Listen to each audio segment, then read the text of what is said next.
پیش خدمت ہے کہانی امرو اور خوفناک دشمن۔ آبادی سے دور ایک بہت بڑے محل کے کمرے میں 4 کرسیاں بچھی ہوئی تھیں۔ سامنے ایک خوبصورت تخت موجود تھا جس پر انتہائی قیمتی قالین اور گاؤ تکیے رکھے ہوئے تھے۔ چاروں کرسیوں پر 4 بگڑی ہوئی شکلوں اور عجیب و غریب حلیوں کے آدمی بیٹھے ہوئے تھے۔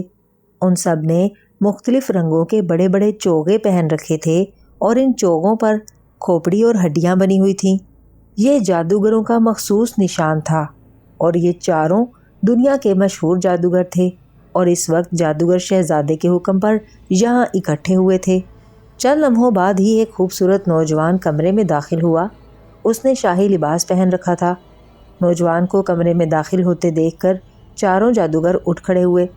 یہ جادوگر شہزادہ تھا، جادوگروں کے بادشاہ افراسیاب کا اکلوتا بیٹا۔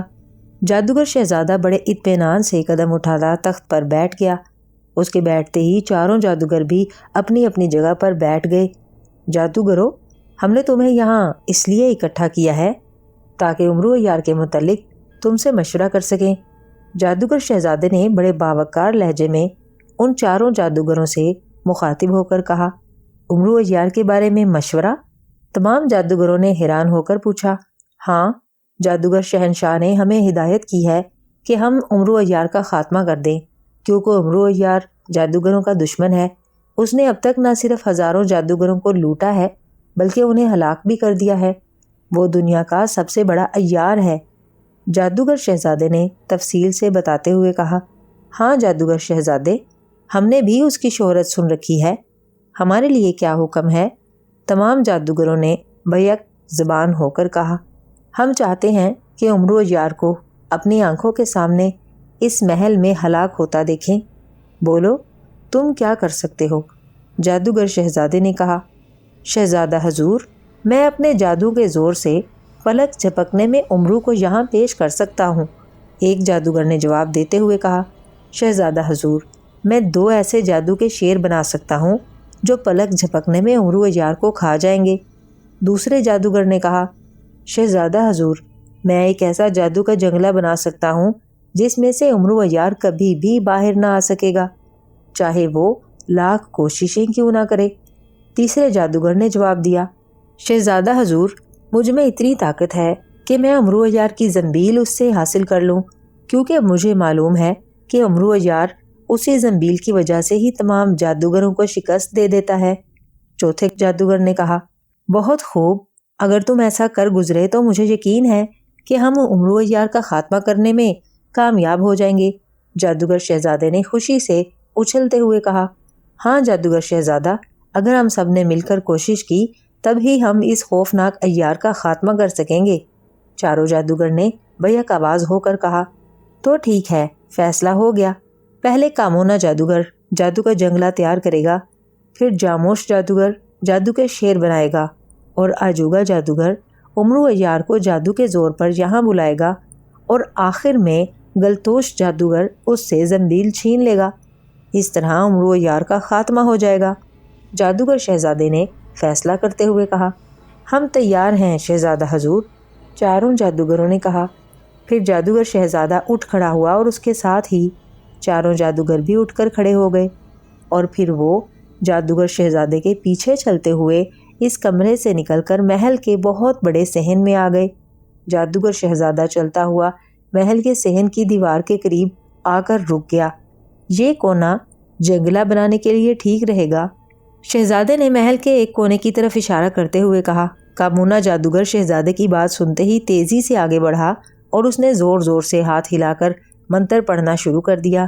جادوگر شہزادہ اور باقی 3 جادوگر اس کے پیچھے کھڑے تھے۔ کامونا جادوگر تقریباً آدھے گھنٹے تک مسلسل منتر پڑھتا رہا، پھر وہ اچانک زمین پر سجدے میں گر گیا۔ جیسے ہی وہ سجدے میں گرا، اچانک دیوار کے کونے میں ایک جنگلہ اور 2 بڑے بڑے کمرے ظاہر ہو گئے۔ ان کمروں کے سامنے لوہے کا بنا ہوا جنگلہ تھا، کمروں کے دروازے نہیں تھے۔ کامونا جادوگر جنگلہ بنتے ہی تیزی سے اٹھ کھڑا ہوا، اس کا چہرہ خوشی سے سرخ ہو رہا تھا۔ شہزادہ حضور، یہ جنگلہ ایسا ہے کہ بڑے سے بڑا جادوگر بھی اس سے باہر نہیں نکل سکتا۔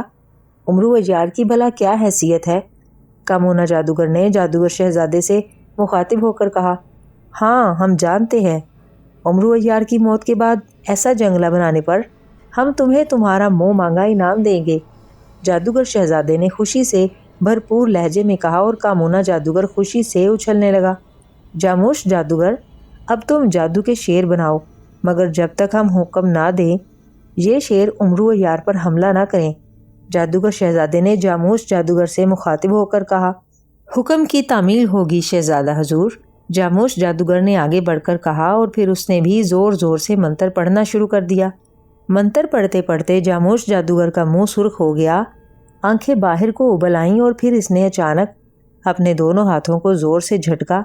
دوسرے لمحے محل شیروں کی خوفناک دھاڑوں سے گونج اٹھا۔ اب جنگلے کے پیچھے بنے ہوئے دونوں کمروں میں دو خوفناک شیر کھڑے نظر آ رہے تھے۔ وہ بڑے غصے کے عالم میں دھاڑ رہے تھے۔ لیجئے شہزادہ حضور، شیر حاضر ہیں۔ یہ شیر اتنے خوفناک ہیں کہ بڑے سے بڑا جادوگر بھی ان کی زد سے نہیں بچ سکتا۔ جاموش جادوگر نے مسرت بھرے لہجے میں کہا۔ ہاں ہم جانتے ہیں، واقعی یہ شیر بہت خوفناک ہیں۔ عمرو عیار کی موت کے بعد تمہیں بھی منہ مانگا انعام دیا جائے گا۔ جادوگر شہزادے نے خوش ہوتے ہوئے جواب دیا۔ بہت بہت شکریہ شہزادہ حضور، مجھے یقین ہے کہ اس بار عمرو عیار ہمارے ہاتھوں سے بچ کر نہ جا سکے گا۔ جاموش جادوگر نے خوشی سے اچھلتے ہوئے کہا۔ آجوگا جادوگر، شہزادے نے تیسرے جادوگر سے مخاطب ہو کر کہا۔ شہزادہ حضور، تیسرے جادوگر نے مؤدبانہ انداز میں آگے بڑھتے ہوئے کہا۔ اب تمہاری باری ہے، تم عمرو عیار کو یہاں حاضر کرو اور اسے اس جنگلے کے اندر نمودار کرو تاکہ وہ جنگلے سے باہر نہ نکل سکے۔ جادوگر شہزادے نے حکم دیتے ہوئے کہا۔ حکم کی تعمیل ہوگی شہزادہ حضور، آجوگا جادوگر نے جواب دیتے ہوئے کہا۔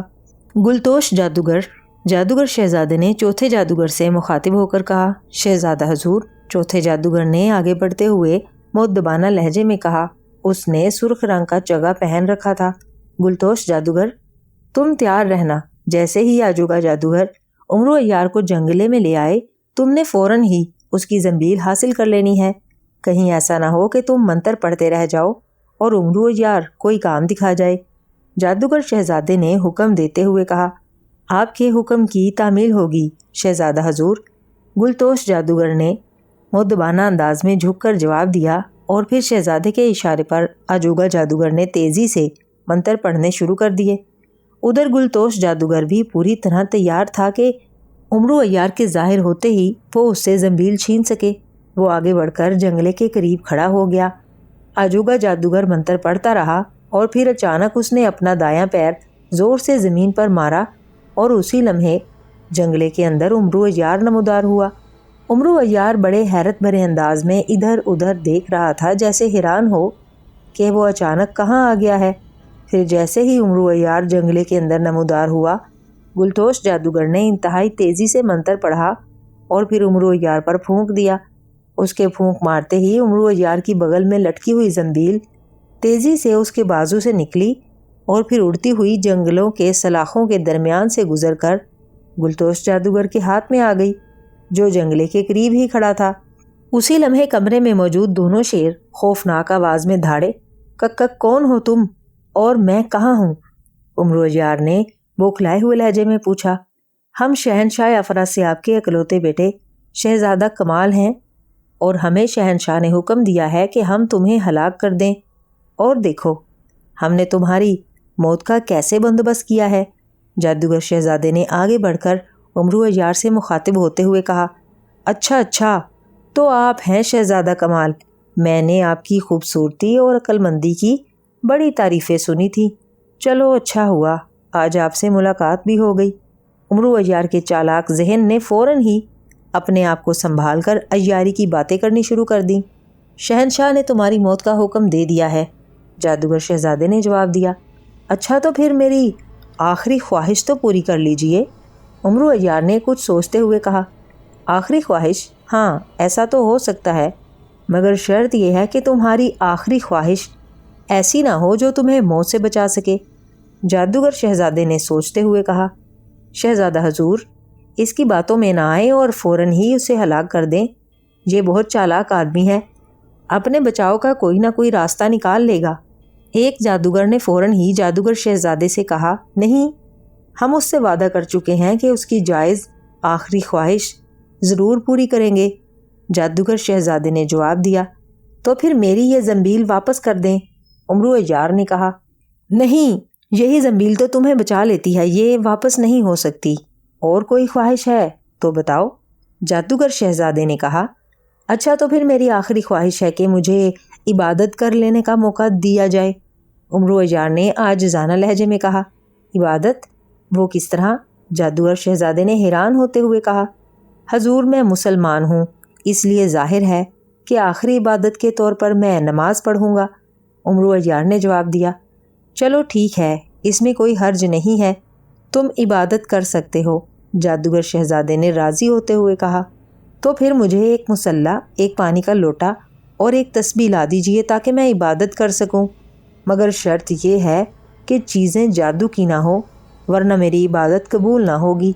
امرو یار نے کہا، مصلی، پانی کا لوٹا اور تسبیح، مگر یہ چیزیں تو ہمارے پاس نہیں ہیں۔ ایک ہی صورت ہے کہ ہم جادو کے زور پر یہ تمام چیزیں بنا لیں، مگر تم کہتے ہو کہ یہ چیزیں جادو کی نہ ہوں۔ جادوگر شہزادے نے سوچتے ہوئے کہا، شہزادہ حضور، آپ اس چالاک آدمی کی باتوں میں نہ آئیں اور بس اسے فوراً ہی ہلاک ہونے کا اشارہ کر دیں، کہیں ایسا نہ ہو کہ یہ کوئی چکر چلا جائے۔ چاروں جادوگروں نے گھبرا کر جادوگر شہزادے سے مؤدبانہ لہجے میں کہا، تم احمق ہو، کیا تم نہیں جانتے کہ وہ ایسے جنگلے میں قید ہے جس سے وہ باہر نہیں نکل سکتا؟ 2 خوفناک شیر اس کے پرخچے اڑانے کے لیے تیار کھڑے ہیں اور اس کی زنبیل ہمارے پاس ہے، پھر یہ کیا چکر چلا سکتا ہے؟ جادوگر شہزادے نے بڑے غصیلے لہجے میں جادوگروں کو جھڑکتے ہوئے کہا، اور چاروں جادوگر منہ بنا کر خاموش ہو گئے۔ ظاہر ہے کہ وہ جادوگر شہزادے سے زبردستی کوئی بات نہ منوا سکتے تھے۔ شہزادہ حضور، واقعی جیسا میں نے سنا تھا ویسا ہی آپ کو پایا ہے، آپ بہت رحم دل، سخی اور اچھے ہیں، مرنے کے بعد بھی میری روح آپ کی شکر گزار رہے گی۔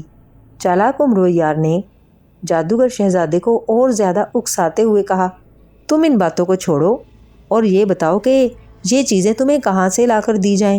جادوگر شہزادے نے منہ بناتے ہوئے کہا، حضور، میری زنبیل میں یہ چیزیں موجود ہیں، اگر آپ یہ زنبیل مجھے نہیں دینا چاہتے تو اس میں سے یہ چیزیں نکال کر مجھے دے دیں۔ اب ظاہر ہے کہ مصلی، تسبیح اور پانی کا لوٹا تو میری جان نہیں بچا سکتے۔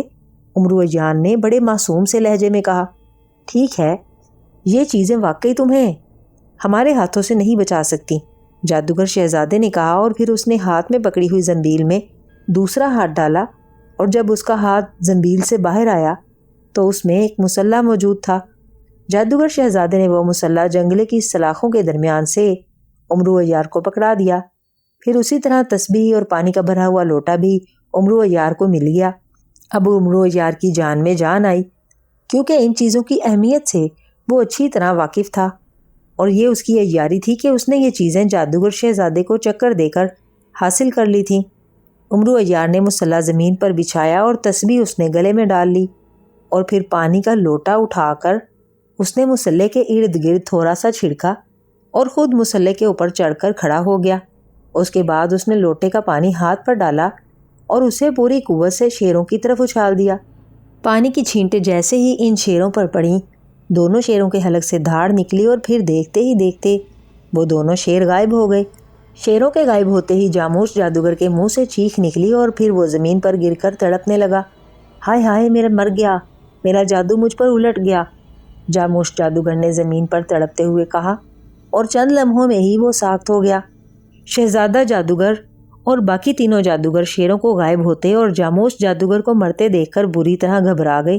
پھر اس سے پہلے کہ وہ سنبھلتے، امرو یار نے ہاتھ میں پکڑی ہوئی تسبیح کو پوری قوت سے جنگلے کی سلاخوں پر مارا، اور اس کے ساتھ ہی ایک دھماکہ ہوا اور جادو کا وہ جنگلہ غائب ہو گیا، اور اس کے ساتھ ہی کامونا جادوگر چیختا ہوا زمین پر گرا اور چند لمحے تڑپنے کے بعد مر گیا۔ اب امرو یار خالی زمین پر کھڑا تھا، اور اس نے پوری قوت سے لوٹے کا پانی باقی دونوں جادوگروں اور جادوگر شہزادے پر چھڑک دیا۔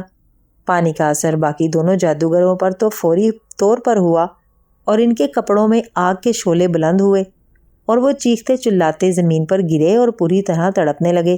البتہ پانی کا اثر جادوگر شہزادے پر نہ ہوا، اور وہ بوکھلا کر وہاں سے اندر محل کی طرف بھاگا، مگر اسی لمحے عمرو یار کا مسلح زمین سے بلند ہوا اور ہوا میں اڑتا ہوا بھاگتے ہوئے جادوگر شہزادے کے سر پر آن پڑا۔ مسلح کے نیچے آتے ہی جادوگر شہزادہ کسی بت کی طرح ساخت ہو گیا، اس کا تمام جسم مفلوج ہو گیا تھا۔ عمرو یار نے ہاتھ بڑھا کر جادوگر شہزادے کے ہاتھ میں پکڑی ہوئی زنبیل کھینچ لی۔ اس کے چہرے پر بے پناہ مسرت کے آثار نمایاں تھے۔ وہ نہ صرف اپنی عیاری سے یقینی موت سے بچ نکلا تھا، بلکہ 4 خطرناک جادوگروں کو بھی مار کر جادوگر شہزادے کو بھی اس نے قابو میں کر لیا تھا۔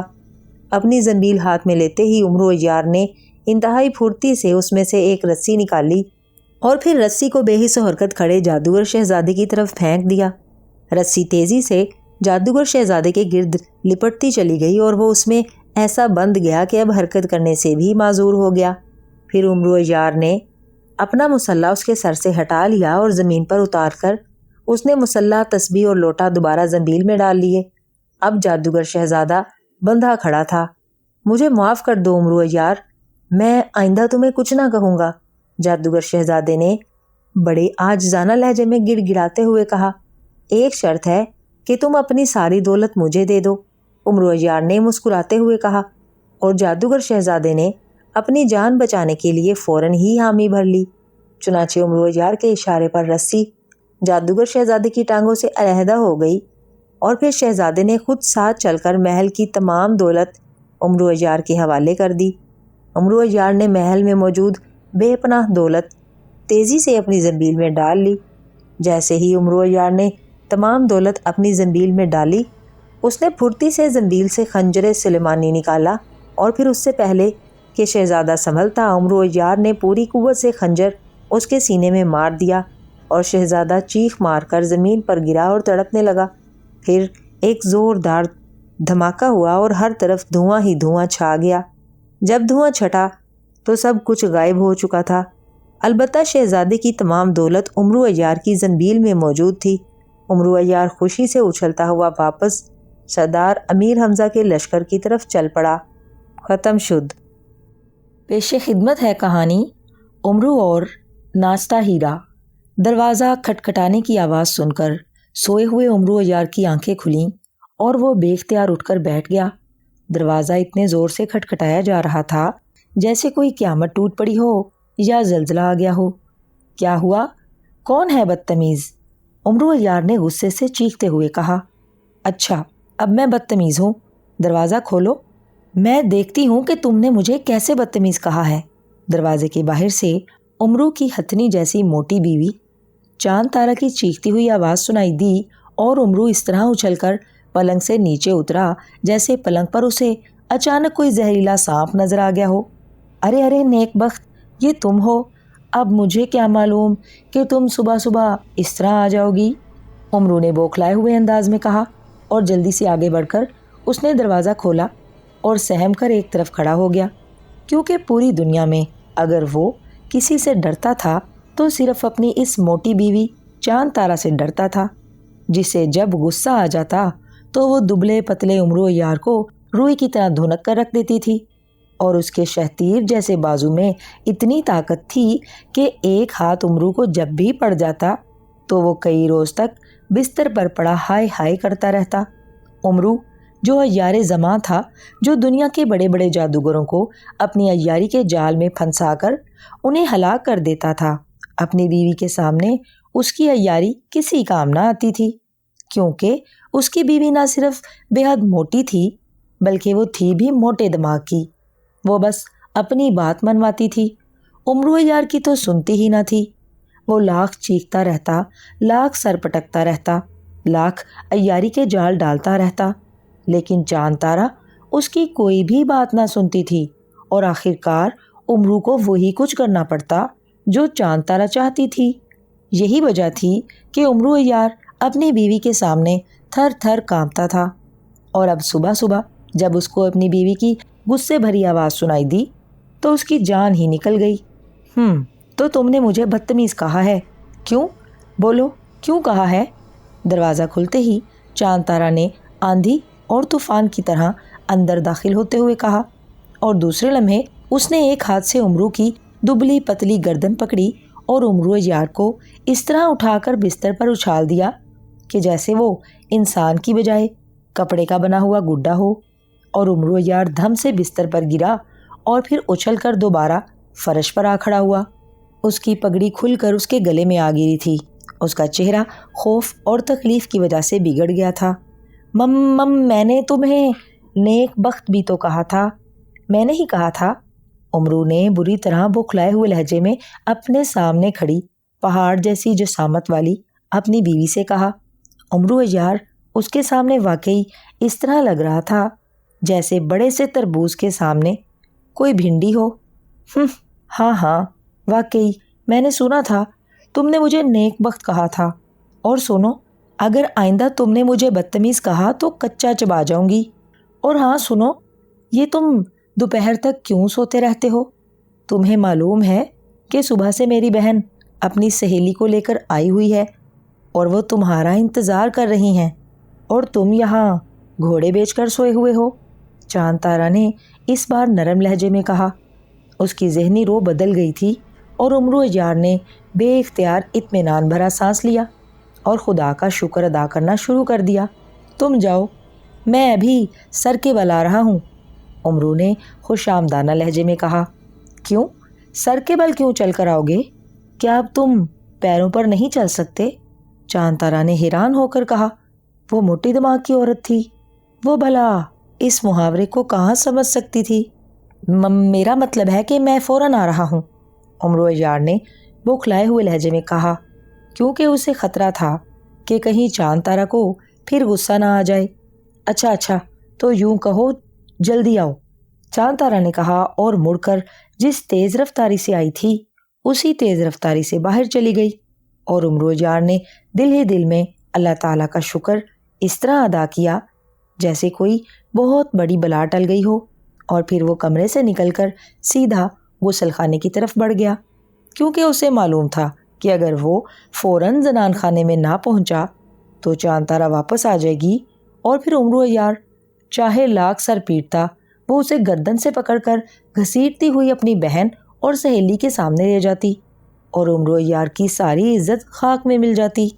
اس لیے اس نے جلدی جلدی غسل کیا، صاف ستھرا لباس پہنا، اور زنبیل کاندھے پر لٹکائے وہ زنان خانے میں پہنچ گیا۔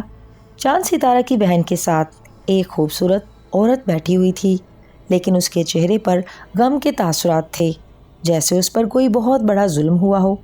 آؤ بھائی جان، ہم تو بڑی دیر سے آپ کا انتظار کر رہی ہیں، چاند ستارہ کی بہن نے مسکراتے ہوئے کہا۔ میں حاضر ہو گیا ہوں، عمرو یار نے مسکراتے ہوئے کہا اور ایک کرسی پر بیٹھ گیا۔ یہ میری سہیلی ہے شاہ بی بی، میں اسے ساتھ لے آئی ہوں تاکہ آپ اس کی امداد کریں، چاند ستارہ کی بہن نے کہا۔ امداد؟ اوہ مگر میرے پاس تو… عمرو یار امداد کا لفظ سن کر ہی بوکھلا گیا۔ وہ انتہائی کنجوس آدمی تھا اور کسی کو کچھ دیتے ہوئے اس کی جان نکل جاتی تھی۔ وہ تو صرف لینا جانتا تھا، دینا تو جانتا ہی نہ تھا۔ یہی وجہ تھی کہ جیسے ہی چاند ستارہ کی بہن نے امداد کا کہا، عمرو یار کا دل بیٹھ گیا۔ وہ یہی سمجھا تھا کہ اب اسے امداد کے طور پر دولت دینی پڑے گی، لیکن ابھی عمرو یار نے فکرہ مکمل نہ کیا تھا کہ چاند ستارہ، جو شاید کسی کام سے دوسرے کمرے میں گئی تھی، واپس آ گئی، اور عمرو یار سے ظاہر ہے اب فکرہ کیسے مکمل ہو سکتا تھا۔ وہ اب چاند ستارہ کے سامنے امداد سے کیسے انکار کر سکتا تھا؟ اس لیے فوراً ہی اس نے اپنا لہجہ بدل لیا تھا اور فکرہ ادھورا چھوڑ دیا۔ یہ امداد نہیں کرے گا تو اور کون کرے گا؟ یہ انکار کر کے دیکھے، چاند ستارہ نے ایک مضبوط سی چوڑی کرسی پر بیٹھتے ہوئے کہا۔ میں نے انکار تو نہیں کیا، میں تو انکار کر ہی نہیں سکتا، میں تو صرف اتنا کہہ رہا تھا کہ میں بے حد غریب آدمی ہوں، عمرو یار نے بڑے معصوم سے لہجے میں کہا۔ اس کے چہرے پر یہ سوچ کر ہی رنج و غم کے تاثرات نمودار ہو گئے تھے کہ اب اسے اپنی دولت میں سے رقم چاند ستارہ کی بہن کی سہیلی کو امداد کے طور پر دینا پڑے گی۔ کیا کہہ رہے ہو؟ ہم کیوں غریب ہونے لگے؟ خبردار اگر آئندہ یہ لفظ منہ سے نکالا، چاند ستارہ نے غصے سے آنکھیں نکالتے ہوئے کہا، اور عمرو یار بے اختیار سہم کر رہ گیا۔ بھائی جان آپ گھبرائیں نہیں، شاہ بی بی آپ سے کوئی رقم یا دولت لینے نہیں آئی، یہ تو خود بہت بڑے تاجر کی بیوی ہے، یہ تو آپ کو ہیرے جواہرات کے 10 ہار دینے آئی ہے، چاند ستارہ کی بہن نے کہا، اور عمرو عیار ہیرے جواہرات کے 10 ہاروں کا سن کر بے اختیار خوشی سے اچھل پڑا۔ واہ واہ، نیکی اور پوچھ پوچھ، کہاں ہیں وہ ہار؟ عمرو عیار نے خوشی سے چہکتے ہوئے لہجے میں کہا، میں نے انکار کر دیا ہے انہیں لینے سے، سمجھے؟ یہ کیسے ہو سکتا ہے کہ تم میری بہن کی سہیلی سے رقم لے کر اس کا کام کرو؟ خبردار اگر تم نے لالچ کیا۔ عمرو عیار کی بیوی چاند ستارہ نے غصیلے لہجے میں کہا، میں لینا تو نہیں چاہتا تھا، میں تو صرف دیکھنا چاہتا تھا، واقعی یہ کیسے ہو سکتا ہے کہ میں تمہاری بہن کی سہیلی سے ہار لے لوں؟ عمرو عیار نے ہکلاتے ہوئے کہا، مگر اس کا دل دھک سے بیٹھ گیا۔ البتہ وہ دل ہی دل میں اپنی بیوی کو ضرور برا بھلا کہہ رہا تھا، لیکن ظاہر ہے منہ سے بولنے کی اس میں ہمت ہی نہ تھی۔ آپ فکر نہ کریں عمرو بھائی، سب ٹھیک ہو جائے گا، آپ میرا کام کر دیں، شاہ بی بی نے مسکراتے ہوئے کہا۔ اب کیا ٹھیک ہو جائے گا؟ کچھ بھی ٹھیک نہیں ہو سکتا، عمرو عیار نے بڑے مایوسانہ لہجے میں کہا۔ میں معلوم کر کے آتی ہوں کہ ملازم ابھی تک پھل لے کر کیوں نہیں آیا؟ اچانک چاند ستارہ نے اٹھتے ہوئے کہا، اور پھر وہ چلتی ہوئی کمرے سے باہر نکل گئی، اور جیسے ہی چاند ستارہ کمرے سے باہر گئی، شاہ بی بی نے جلدی سے اپنے ہاتھ میں پکڑے ہوئے تھیلے میں سے ہیرے جواہرات کے انتہائی قیمتی 10 ہار نکالے اور عمرو عیار کی طرف بڑھا دیے۔ یہ آپ لے لیں عمرو بھائی، ہم آپ کی بیوی کو نہیں بتائیں گے، شاہ بی بی نے کہا، تو عمرو عیار نے بجلی کی سی تیزی سے ہار جھپٹ لیے اور جلدی سے انہیں اپنی زنبیل میں ڈال لیا۔ لیکن دوسرے ہی لمحے اسے خیال آ گیا کہ چاند ستارہ کی بہن تو ساتھ بیٹھی ہوئی ہے۔ اس نے چونک کر اس کی طرف دیکھا۔ بھائی جان آپ فکر نہ کریں، میں اپنی بہن کو کچھ نہیں بتاؤں گی، اور اگر آپ نے شاہ بی بی کا کام کر دیا تو اس سے بھی زیادہ انعام مزید آپ کو ملے گا، چاند ستارہ کی بہن نے مسکراتے ہوئے کہا، اور اس کے ساتھ ہی شاہ بی بی نے اسبات میں سر ہلایا تو عمرو نے بے اختیار اطمینان بھرا طویل سانس لیا۔ اس کے چہرے پر اب انتہائی مسرت کے تاثرات ابھر آئے تھے، اس کے دل کو جیسے سکون سا آ گیا تھا۔ اب آپ کام بتائیں، میں دل و جان سے یہ کام کروں گا، عمرو عیار نے مسرت بھرے لہجے میں کہا۔ کیوں نہیں کرو گے؟ تمہیں کرنا ہوگا، اسی لمحے چاند ستارہ نے کہا۔ وہ نوکر کے ساتھ کمرے میں داخل ہو رہی تھی، نوکر نے پھلوں سے بھری پلیٹیں اٹھائی ہوئی تھیں۔ بالکل بالکل، میں بھلا انکار کر سکتا ہوں، عمرو نے چہکتے ہوئے کہا۔ دیکھا بہن، لوگ خام خواہ عمرو کو لالچی کہتے ہیں، یہ قطعی لالچی نہیں ہے، تم نے دیکھا کہ بغیر کسی لالچ کے وہ تمہاری سہیلی کا کام کرنے کے لیے تیار ہے۔ چاند ستارہ نے بڑے فخریہ لہجے میں اپنی بہن اور شاہ بی بی کی طرف دیکھتے ہوئے کہا۔ بالکل بالکل، لوگ غلط کہتے ہیں، شاہ بی بی اور چاند ستارہ کی بہن دونوں نے مسکراتے ہوئے جواب دیا، اور عمرو عیار بھی بے اختیار مسکرا دیا۔ آپ مجھے کام تو بتائیں، عمرو عیار نے مسکراتے ہوئے کہا۔ عمرو بھائی، میری چھوٹی بہن ملک شام کے بہت بڑے تاجر کی بیوی ہے، ہمارا خاندان ہیروں کی تجارت کرتا ہے، میرا باپ بھی بہت بڑا جوہری ہے اور میرا خاوند بھی، اس طرح میری چھوٹی بہن ماہ بی بی کا خاوند بھی ہیروں کی تجارت کرتا ہے۔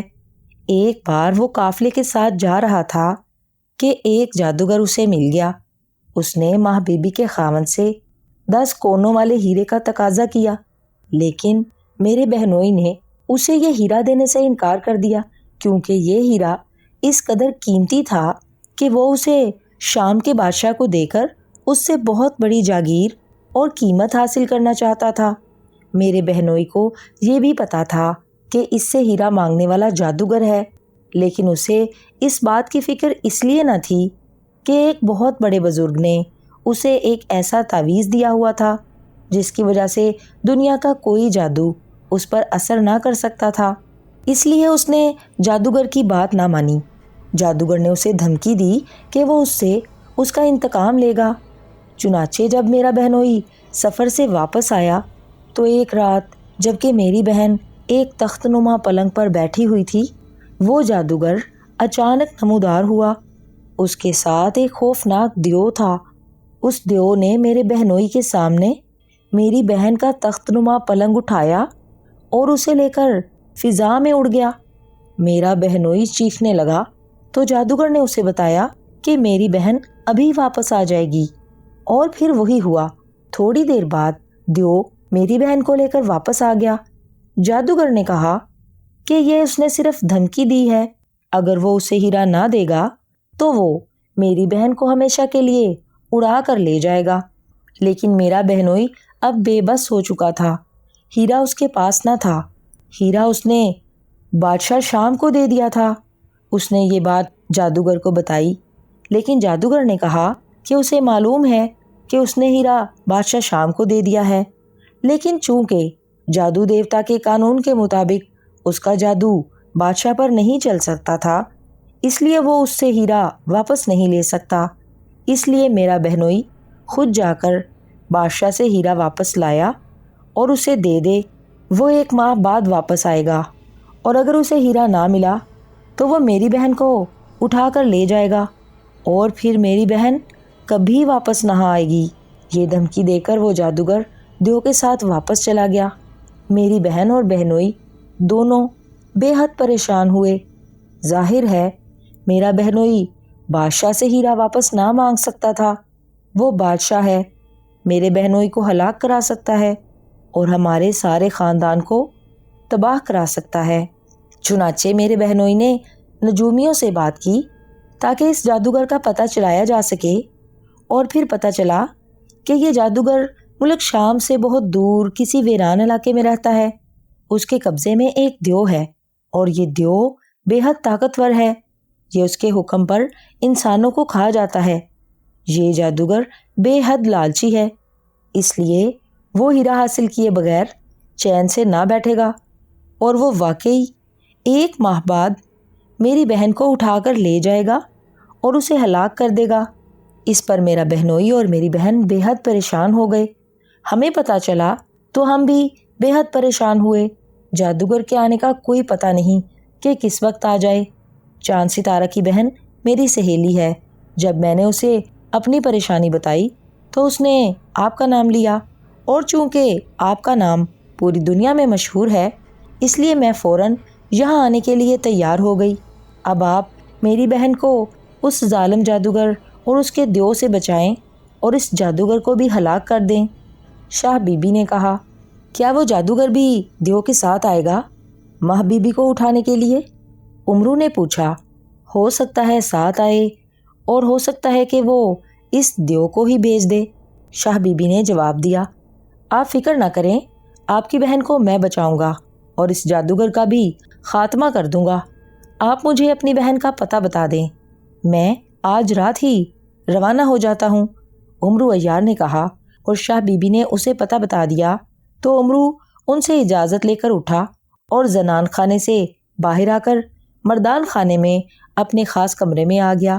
اس نے دروازہ بند کیا اور زنبیل میں سے اس نے بولنے والی گڑیا نکالی، اور اسے ہاتھ میں پکڑ کر وہ گڑیا سے مخاطب ہوا، گڑیا، مجھے بتاؤ کہ یہ جادوگر کون ہے، کہاں رہتا ہے، کیا یہ دیو ماہ بی بی کو اٹھانے آئے گا، اور اسے کس طرح ہلاک کیا جا سکتا ہے، پوری تفصیل بتاؤ۔ امرو عیار نے اس گڑیا سے مخاطب ہو کر کہا، اور گڑیا کی بے جان آنکھیں فوراً زندہ ہو گئیں۔ آقا امرو، اس جادوگر کا نام تاتام جادوگر ہے۔ یہ ایک ویران قلعے میں رہتا ہے۔ یہ بے حد لالچی جادوگر ہے، اس لیے اس کے پاس کافی بڑا خزانہ بھی ہے۔ اس کا غلام دیو بھی بے حد ظالم ہے۔ جب تک یہ دیو اس جادوگر کا غلام رہے گا، تم اس جادوگر کا کچھ بھی نہیں بگاڑ سکو گے۔ اس لیے تمہیں پہلے اس دیو کو اس جادوگر کی غلامی سے آزاد کرانا ہوگا۔ اس کا طریقہ یہ ہے کہ جب یہ دیو ہوا میں اڑ رہا ہو تو تم اس کے بائیں بازو میں تیر مار دو۔ اگر تیر اس کے بازو میں لگ گیا اور آر پار ہو گیا تو دیو اس جادوگر کی غلامی سے آزاد ہو جائے گا اور تیر مارنے والے کی 2 شرطیں پوری کرے گا اور پھر واپس چلا جائے گا، لیکن اس میں اس جادوگر کو ہلاک کرنے والی شرط شامل نہ ہوگی اور نہ دولت مانگنے کی شرط شامل ہوگی۔ باقی جو شرطیں بھی ہوں گی وہ دیو مانے گا۔ تم ایسا کرو کہ چاند کی 14ویں رات کو ملک شام میں جا کر ماں بی بی کے مکان کے 7 والے مکان کی چھت پر کھڑے ہو جاؤ۔ اکیلا دیو ماں بی بی کو اٹھانے اچانک آئے گا اور اسے اٹھا کر جب وہ جادوگر کے پاس جانے کے لیے فضا میں اڑتا ہوا دکھائی دے، تم اس کے بازو میں تیر مار دینا اور پھر اس سے 2 شرطیں منواؤ اور اس کے بعد جادوگر کے پاس پہنچ جاؤ۔ تاتام جادوگر کی جان اس کے محل کے اندر موجود خزانے میں شامل ایک چھوٹے سے ہیرے میں ہے۔ اس ہیرے کی نشانی یہ ہے کہ جب کوئی آدمی اس ہیرے کو ناچنے کے لیے کہے تو یہ ہیرا خود بخود خزانے سے نکل کر باہر آئے گا اور ناچنا شروع کر دے گا۔ اسے ناچتا ہیرا کہا جاتا ہے۔ جیسے ہی یہ ہیرا ناچنے لگے گا وہ جادوگر بھی وہاں پہنچ جائے گا اور وہ بھی ناچنا شروع کر دے گا۔ ناچتے ہیرے کے ناچنے کا ایک وقت مقرر ہے، اس کے بعد وہ ناچنا بند کر کے واپس خزانے میں چلا جائے گا اور جادوگر بھی ناچنا بند کر دے گا اور تمہیں مار ڈالے گا۔ لیکن اگر تم نے ہیرے کے ناچنے کے دوران اس پر مقدس پانی ڈال دیا تو ناچتا ہیرا یکلخت نیچے گرے گا اور کچھ لمحوں کے لیے بے جان ہو جائے گا۔ اس کے ساتھ ہی وہ تاتام جادوگر بھی نیچے گرے گا اور بے جان ہو جائے گا، اور اسی وقت اگر تم ہیرے کو اٹھا کر تاتام جادوگر کے منہ میں ڈال دو اور پھر اس کے دل میں خنجر سلیمانی مار دو تو تاتام جادوگر ہلاک ہو جائے گا اور پھر وہ ناچتا ہیرا بھی تمہاری ملکیت ہو جائے گا اور وہ خزانہ بھی۔ گڑیا نے جواب دیا اور اس کے ساتھ ہی اس کی زندہ آنکھیں بے جان ہو گئیں۔ امرو عیار نے ایک طویل سانس لیتے ہوئے گڑیا کو واپس زنبیل میں ڈالا اور کمرے سے باہر آ گیا۔ میں اس ناچتے ہیرے اور تاتام جادوگر کے خزانے کو ضرور حاصل کروں گا۔ ناچتا ہیرا تو دنیا کا سب سے قیمتی ہیرا ہے، امرو عیار نے خوشی سے بڑبڑاتے ہوئے کہا، کیونکہ ناچتے ہیرے کے متعلق اس نے بھی بہت کچھ سن رکھا تھا، لیکن آج تک اسے پتہ نہ چل سکا تھا کہ یہ ناچتا ہیرا ہے کس کے قبضے میں۔ آج اسے پتہ چل گیا تھا کہ یہ ناچتا ہیرا تاتام جادوگر کے پاس ہے، اس لیے اب وہ اسے حاصل کرنے کے لیے بے چین ہو رہا تھا۔ اپنے مکان سے باہر نکل کر وہ گھوڑے پر سوار ملک شام کی طرف روانہ ہو گیا۔ 14ویں کی رات آنے میں ابھی 4-5 دن رہتے تھے، اس لیے اسے یقین تھا کہ وہ ملک شام آسانی سے پہنچ جائے گا، اور پھر واقعی وہ منزلیں مارتا ہوا ایک رات پہلے وہ ماں بی بی کے پاس پہنچ گیا۔ جب ماں بی بی اور اس کے خاوند کو معلوم ہوا کہ امرو عیار جیسا مشہور آدمی ان کی امداد کے لیے آیا ہے تو وہ بے حد خوش ہوئے اور انہوں نے امرو کی بے حد خاطر مدارت کی اور اسے بہت بہت سے ہیرے جواہرات پیشگی انعام کے طور پر دیے اور مزید انعام دینے کا بھی کہا۔ امرو عیار بے حد خوش ہوا، لیکن اس نے انہیں یہ نہ بتایا کہ دیو ماں بی بی کو اٹھانے 14ویں کی رات کو آئے گا تاکہ وہ ڈر نہ جائیں۔ البتہ اس نے ماں بی بی اور اس کے شوہر سے یہ کہا کہ وہ 14ویں کی رات کو ایک خاص عمل کرنا چاہتا ہے، اس لیے وہ اپنے 7 والے مکان کی چھت پر اسے لے جائیں اور پھر وہاں اسے اکیلا چھوڑ دیں تاکہ وہ عمل کر سکے، اور ماں بی بی کے خاوند نے فوراً اس کا انتظام کرا دیا اور پھر 14ویں کی رات کو امرو عیار 7 والے مکان کی چھت پر پہنچ گیا۔ اس نے زنبیل سے مقدس تیر کمان نکالی اور تیر کمان میں جوڑ کر وہ ماں بی بی کے محل کی طرف رخ کر کے ایک دیوار کی اوٹ میں بیٹھ گیا۔ آدھی رات کے وقت اچانک سائیں سائیں کی آواز اس نے سنی تو اس نے سر اٹھا کر دیکھا تو اسے ایک بہت بڑا اور ہیبت ناک دیو جس کی لمبی سی چوٹی تھی اور جس نے صرف زیر جامہ پہنا ہوا تھا، ہوا میں اڑتا ہوا ماں بی بی کے مکان کی طرف آتا دکھائی دیا، اور پھر اس سے پہلے کہ امرو اس کے بائیں بازو کا نشانہ لیتا وہ ماں بی بی کے محل میں داخل ہو کر غائب ہو گیا۔ امرو کو معلوم تھا کہ اب دیو ماہ بی بی کو اٹھائے واپس آئے گا، اس لیے وہ پوری طرح تیار ہو گیا، اور پھر واقعی تھوڑی دیر بعد اس نے دیو کو ماہ بی بی کے محل سے نکلتے دیکھا۔ اس نے ایک ہاتھ میں تخت کا ایک پایا پکڑا ہوا تھا، اور اس ایک پائے کے زور پر وہ تخت اٹھائے اڑ رہا تھا، جبکہ تخت پر بیٹھی ماہ بی بی کے چہرے پر بے حد خوف اور پریشانی کے تاثرات نمایاں تھے۔ امرو نے دیکھا کہ دیو نے دائیں ہاتھ میں تخت کا پایا پکڑا ہوا تھا، جبکہ اس کا بایاں بازو خالی تھا۔ امرو نے یہ موقع غنیمت جانا اور پھر پوری قوت سے کمان کو کھینچ کر اس نے اس کے بائیں بازو کا نشانہ لیا اور تیر چھوڑ دیا۔ تیر پلک جھپکنے میں سیدھا دیو کے بائیں بازو میں گھس کر آر پار ہو گیا۔ دیو نے تیر لگتے ہی ایک زوردار چنگھاڑ ماری۔ یہ چنگھاڑ اس قدر خوفناک تھی کہ تخت پر بیٹھی ہوئی ماہ بی بی نے بے اختیار دونوں ہاتھ اپنے کانوں پر رکھ لیے، لیکن دیو بجائے آگے جانے کے تیزی سے امرو یار کی طرف آیا۔ اس نے ماہ بی بی کا تخت اس چھت پر رکھا اور اپنے بازو سے تیر نکال کر امرو کو دیا، اور پھر دونوں ہاتھ جوڑ کر کھڑا ہو گیا۔ تم نے مجھے تاتام جادوگر کی غلامی سے آزادی دلائی ہے، اس لیے میں تمہاری 2 شرطیں پوری کر سکتا ہوں، جلدی بتاؤ۔ دیو نے کہا، پہلی شرط تو یہ ہے کہ تم ماہ بی بی کو اس کے تخت سمیت واپس اس کے گھر چھوڑاؤ، اور دوسری شرط یہ ہے کہ مجھے تاتام جادوگر کے قلعے تک پہنچا دو۔ امرو یار نے کہا تو دیو نے فوراً تخت اٹھایا اور ماہ بی بی سمیت اسے لے کر واپس اس کے محل میں چلا گیا۔ امرو یار نے اس دوران تیر کمان واپس زنبیل میں ڈال لیا۔ چند لمحوں بعد دیو واپس آ گیا اور اس نے امرو کو اپنی پشت پر بٹھایا اور تیزی سے اڑتا ہوا شہر کے اوپر سے گزر کر آگے بڑھ گیا۔ تھوڑی دیر بعد وہ ایک ویران علاقے میں بنے ہوئے ایک سیاہ رنگ کے بڑے سے محل کے سامنے اتر گیا، اور اس نے امرو کو بتایا کہ یہ سیاہ محل تاتام جادوگر کا ہے، اور اب چونکہ وہ غلامی سے آزاد ہو چکا ہے اس لیے وہ اب واپس پرستان جا رہا ہے۔ یہ کہہ کر وہ فضا میں اڑا اور پھر امرو یار کی نظروں سے غائب ہو گیا۔ اس کے جانے کے بعد امرو نے زنبیل میں سے ایک ڈبیا نکالی اور اس کے اندر سے ایک ہیرا نکال کر اس نے ہاتھ میں لیا۔ یہ عام سا ہیرا تھا، لیکن اس میں ایک صفت تھی کہ اسے جیسا بننے کا کہا جائے یہ بن جاتا تھا۔ مقدس ہیرے، 10 کونوں والا ہیرا بن جاؤ، امرو نے کہا، اور ہیرا فوراً 10 کونوں والا بن گیا۔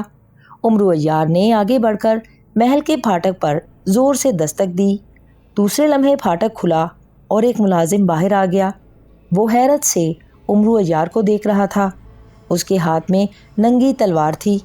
کون ہو تم اور یہاں کیسے پہنچ گئے ہو؟ اس ملازم نے حیرت بھرے لہجے میں کہا، میرا نام امرو ہے اور میں ہیروں کا تاجر ہوں۔ مجھے معلوم ہوا ہے کہ تمہارا آقا تاتام جادوگر 10 کونوں والا ہیرا حاصل کرنا چاہتا ہے، چنانچہ میں یہ ہیرا شام کے بادشاہ سے بھاری قیمت پر خرید لایا ہوں اور تمہارے آقا کی خدمت میں تحفے کے طور پر پیش کرنا چاہتا ہوں۔ امرو نے بڑے عیارانہ لہجے میں کہا تو ملازم خوش ہو گیا۔ وہ امرو کو ساتھ لے کر محل کے اندر گیا اور اسے ایک بڑے کمرے میں پہنچا دیا، جہاں ایک تخت پر ایک بدصورت اور بوڑھا سا جادوگر بیٹھا ہوا تھا۔ کون ہے یہ اور کیسے یہاں آ گیا؟ بوڑھے جادوگر نے حیران ہو کر کہا، اور ملازم نے ساری بات بتا دی۔ 10 کونوں والا ہیرا؟ اچھا، کہاں ہے وہ ہیرا؟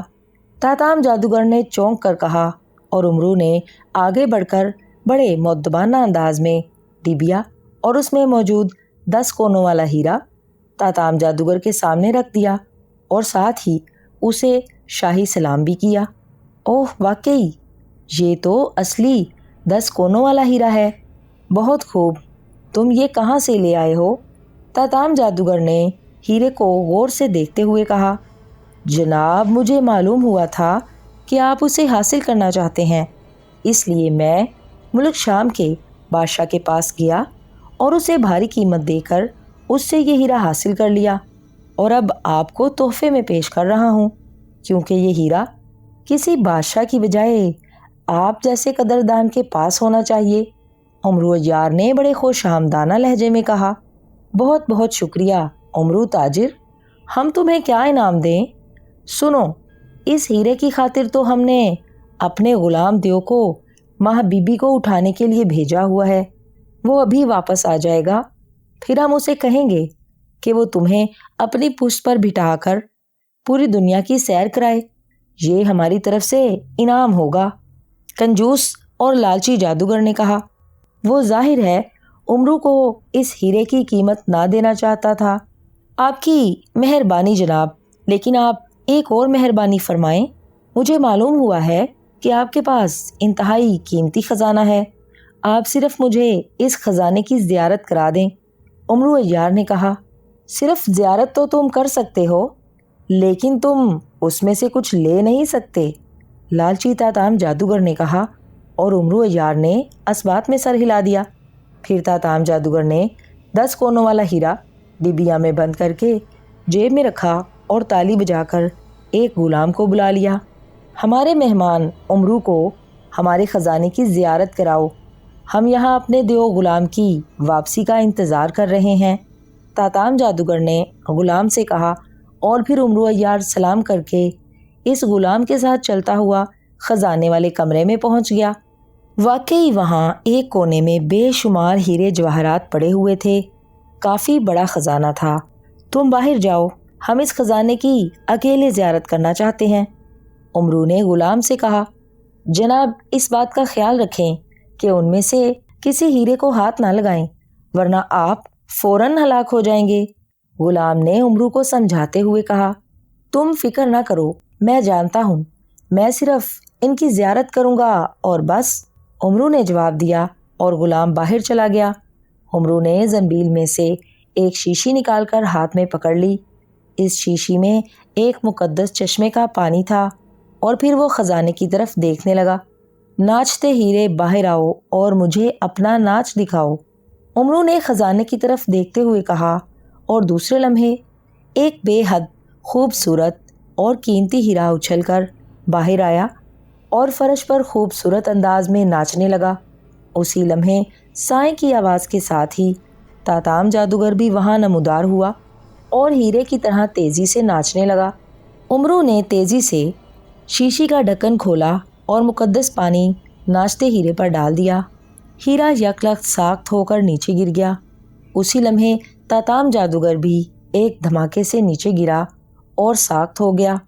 امرو نے شیشی واپس زنبیل میں ڈالی اور اس میں سے خنجر سلیمانی نکال لیا۔ دوسرے ہاتھ سے اس نے ہیرا اٹھایا اور تاتام جادوگر کا منہ کھول دیا اور اس میں ڈال دیا، اور ساتھ ہی پوری قوت سے اس نے خنجر سلیمانی تاتام جادوگر کے دل میں اتار دیا۔ جیسے ہی خنجر جادوگر کے سینے میں اترا، ایک زوردار دھماکہ ہوا اور ہر طرف دھواں سا پھیل گیا۔ پھر جب دھواں چھٹا تو امرو نے دیکھا کہ وہاں تاتام جادوگر کی لاش پڑی ہوئی تھی اور پورا محل غائب ہو گیا تھا۔ البتہ وہ ناچتا ہیرا اور دوسرا خزانہ بھی وہاں موجود تھا۔ اس کے ساتھ وہ ڈبیا بھی وہاں پڑی ہوئی تھی جس میں امرو کا ہیرا تھا۔ امرو نے جلدی سے اپنی ڈبیا اٹھائی اور پھر ناچتے ہیرے پر قبضہ کیا۔ اس کے بعد اس نے تاتام جادوگر کا سارا خزانہ اپنی زنبیل میں ڈالا اور پھر مقدس جوتے پہن کر وہ اڑتا ہوا واپس ماہ بی بی کے محل پہنچ گیا، جہاں شاہ بی بی بھی موجود تھی۔ امرو تاتام جادوگر کی کھوپڑی بھی لے آیا تھا۔ جب انہوں نے تاتام جادوگر کی کھوپڑی دیکھی تو وہ سب بے حد خوش ہوئے اور انہوں نے واقعی بے شمار انعام امرو عیار کو دیا۔ امرو عیار بے حد خوش ہوا، لیکن اسے اصل خوشی اس ناچتے ہیرے کو حاصل کر کے ہوئی تھی، کیونکہ یہ دنیا کا سب سے قیمتی اور عجیب و غریب ہیرا تھا۔ ساتھ ہی اسے خوشی تھی کہ اب اس کی بیوی بھی اس کی بہادری کی قائل ہو جائے گی۔ چنانچہ وہ ان سے اجازت لے کر خوشی خوشی واپس اپنے ملک کی طرف روانہ ہو گیا۔ ختم شد